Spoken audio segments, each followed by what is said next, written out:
Madam जी, आप यहाँ पे खड़े हो कि किसी का इंतजार कर रही हो क्या?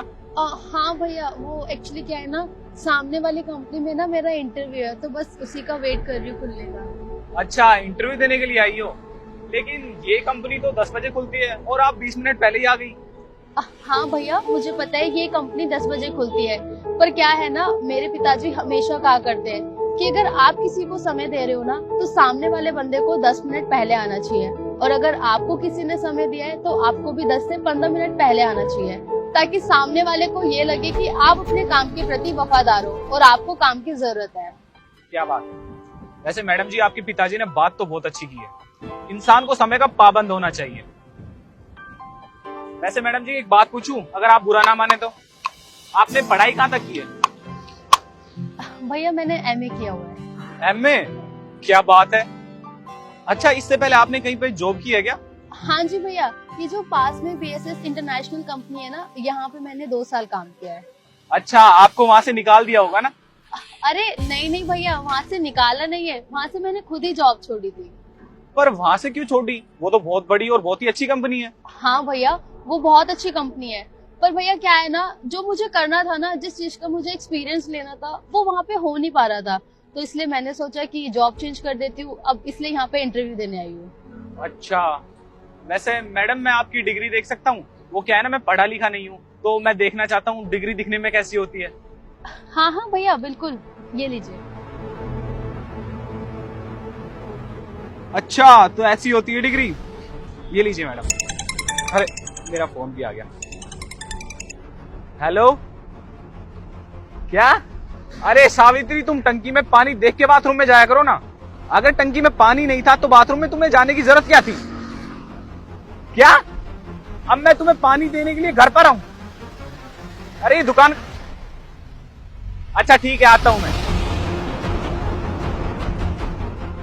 मैडम जी, आप 10 मिनट के लिए मेरी दुकान देखेंगी? वो क्या है कि मुझे 10 मिनट के लिए घर पे जाना है एक बार। लेकिन भैया, मेरे इंटरव्यू का भी टाइम हो रहा है, तो मुझे जाना पड़ेगा। मैडम जी, इंटरव्यू के लिए तो अभी टाइम है ना। वो क्या है ना, मेरी पत्नी बाथरूम में चली गई नहाने के लिए, और उसने ये भी नहीं देखा कि टंकी में पानी है भी या नहीं है, और वो साबुन लगा के बाथरूम में बैठी है। मुझे बस पानी देने के लिए जाना है, मैं बस अब गया और अभी आया। ठीक है भैया, पर थोड़ा जल्दी आना प्लीज। ठीक है मैडम, मैं भी आता हूँ।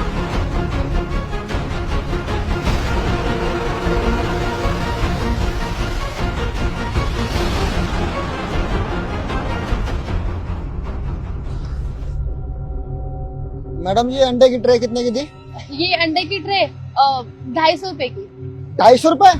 अरे मैडम जी, पीछे मार्केट में तो यही ट्रे 180 और 200 रुपए की दे रहे हैं। ऐसा क्या है इन अंडों में आप जो 250 रुपए की ट्रे लगा रहे हो? हाँ तो भैया, इन अंडों में और उन अंडों में फर्क भी तो है ना, आप देखिए, आपको फर्क दिखेगा। ऐसा क्या फर्क है? अरे भैया, फर्क है। अच्छा चलिए, आप ही बताइए, आपने किसी और दुकान में देखा है कि मेरे जैसे कोई अच्छे कपड़े पहन के ये दुकान पे सामान बेच रहा हो? देखा है? बात तो सही कह रहे हो आप, ऐसे कपड़ों में तो मैंने कोई दुकानदार नहीं देखा, लेकिन उससे क्या ही फर्क पड़ता मैडम जी? भैया, फर्क पड़ता है। अब आप अपने आप को ही देख लीजिए ना, आपने इतने अच्छे कपड़े पहने, इतने महंगे कपड़े पहने, स्टैंडर्ड मैच हो रहा है ना, तो अब आप चीज भी तो वही लोगे ना जो आपके स्टैंडर्ड से मैच करे। अब 50 रुपए के चक्कर में आप 10 दिन पुराना सामान थोड़ा ना लोगे। अब अपनी हेल्थ का और अपने स्टैंडर्ड का ध्यान नहीं रखोगे क्या आप? हाँ मैडम जी, बिल्कुल सही कहा आपने। और 50 रुपए में क्या ही फर्क पड़ रहा है, और अगर मैं आपकी दुकान से लेकर अंडे खाऊंगा तो मेरा स्टैंडर्ड और मेरी हेल्थ दोनों ही मेंटेन रहेंगे। ये लीजिए आप, और मुझे एक अंडों की ट्रे दे दो। ये लीजिए आपके। Thank you madam.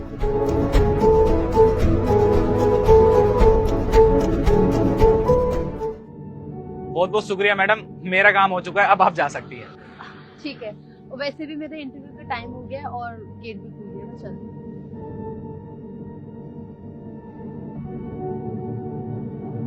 अरे भैया, ये लीजिए, मैंने ना अभी आपकी एक अंडों की ट्रे बेची है, उसके पैसे 250 रुपए। अरे वाह मैडम, आप तो ईमानदार भी हो। अगर आप चाहती तो ये पैसे खुद रख सकती थी, मुझे पता भी नहीं चलता। अरे नहीं नहीं भैया, आप कैसी बात कर रहे हैं? और वैसे भी मेरे घर वालों ने हमेशा मुझे यही सिखाया है कि मेहनत का पैसा हमेशा काम आता है, और बेईमानी का पैसा बेईमानी में निकल जाता है। वैसे मैडम जी, मेरे यहाँ पे अंडे की ट्रे तो 200 रुपए की है, आपने 250 रुपए में कैसे बेच दी? बस आप ये समझ लीजिए कि जो मेरी कुछ बिजनेस की स्किल्स है ना, आज मैंने वही अपनाई है, और आपको भी 50 रुपए का फायदा हो गया इससे। अरे वाह, ये तो बहुत ही अच्छी बात है। बस भैया आप यही दुआ कीजिए कि मेरा आज इंटरव्यू ना पास हो जाए। आप चिंता मत करो मैडम जी, आपका इंटरव्यू क्लियर हो चुका है। आप कल से ज्वाइन कर सकती हो। क्या ज्वाइन कर सकती हूँ? पर भैया मेरा तो अभी इंटरव्यू हुआ भी नहीं है। मैडम जी, ये जो सब चल रहा था ना, ये आपका इंटरव्यू ही था। ये जो सामने कंपनी है, मैं उसका सीईओ हूँ, और जब भी मुझे कोई अच्छा बंदा चाहिए होता है तो मैं ऐसे सड़क पे खड़े होकर उसका इंटरव्यू लेता हूँ। तो आपका इंटरव्यू क्लियर हो चुका है। इंटरव्यू चल रहा था, मैं कुछ समझी नहीं। मैडम जी, आपका पहला इंटरव्यू तो ये था कि मुझे अपनी कंपनी के लिए ऐसा बंदा चाहिए था जो टाइम का पंचुअल हो। अगर आप टाइम पे आओगे तो पूरा का पूरा स्टाफ टाइम पे आएगा, और आज आपने टाइम पे आके ये बात साबित कर दी है कि आप टाइम की कितनी पंचुअल हो। और दूसरा इंटरव्यू आपका ये था हेल्पिंग नेचर। एक अनजान होने के बावजूद भी आपने मेरी इतनी हेल्प की, मुझे वो चीज बहुत अच्छी लगी। और मैडम जी, तीसरी चीज, आपकी स्किल्स। आपने एक 200 रुपए की अंडे की ट्रे 250 रुपए में बेच दी। आपके बिजनेस की स्किल इतनी अच्छी है तो आप मेरी कंपनी को कहां से कहां लेकर चली जाओगे। और चौथी, सबसे महत्वपूर्ण और अच्छी बात, ईमानदारी। आपने ईमानदारी से 250 रुपए मुझे दे दिए। अगर यही ईमानदारी आप मेरी कंपनी में दिखाओगे तो पूरा का पूरा स्टाफ ईमानदार होगा। तभी सर आपने मेरी डिग्री चेक करी थी। जी मैडम, मैंने आपकी डिग्री इसलिए देखी थी, और आपकी डिग्री भी आपकी तरह बिल्कुल जेन्युइन है। अब आप कल से ज्वाइन कर सकती हैं। Okay sir, thank you so much.